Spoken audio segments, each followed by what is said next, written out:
Welcome to Kenpo University. My name's Al Babinick, and I'm your instructor. Generally in Kenpo, if the guy can possibly hit us, we work from the outside in.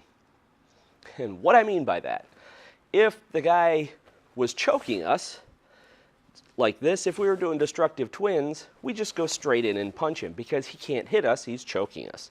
All right? So if he's already got us, for example, we don't have to go from the outside in as long as he can't hit us.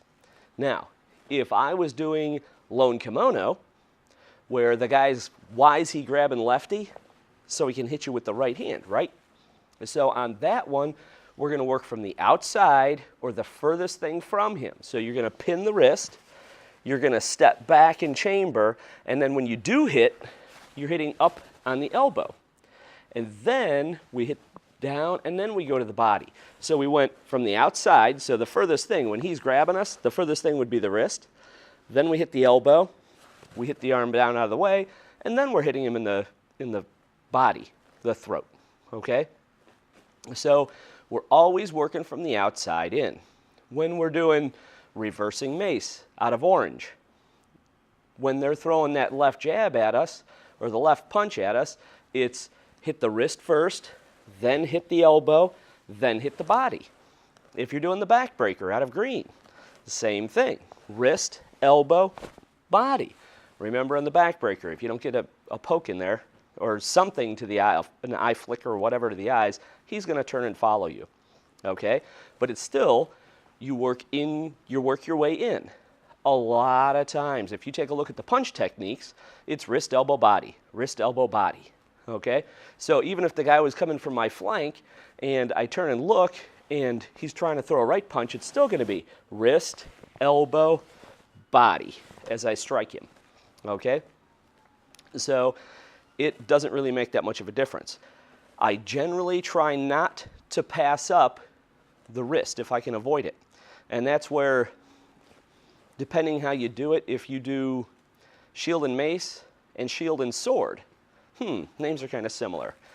But if shield and mace and shield and sword, I do both of those with a block to the wrist as we're coming in, or a parry to the wrist.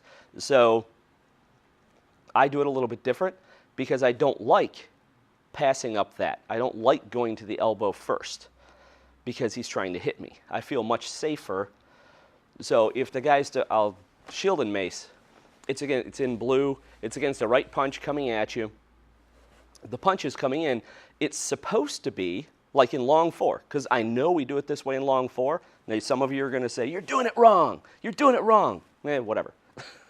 I know we do it this way in long four, but as you're stepping out to the side, you don't really want to go like this and then throw your punch at the guy, okay? If there's a punch coming at me, I duck off to the side, parry the wrist, block the elbow and duck. Now my hand's chambered down here. I use my legs and my uppercut to plow the guy in the ribs. By the way, this hand can't come off his elbow. So if it slides over here, you're going to eat that elbow. All right? So when I do shield and mace, if the right punch is coming in, I duck to the side, do a double parry, a double block, and then pop them. And then I just go into the rest of the technique like you're supposed to. All right? Same thing for shield and sword out of purple. So we do it a little bit different. We do it with the eye slice in there. I think that was in a different video someplace. You could look that up. But basically, you're always going, when the punch is coming, instead of passing up that wrist and going to the second joint, it's, oh no, I think I'm going to stay on that first joint on the wrist. I work from the outside, then I get closer, bam, and then I pop them.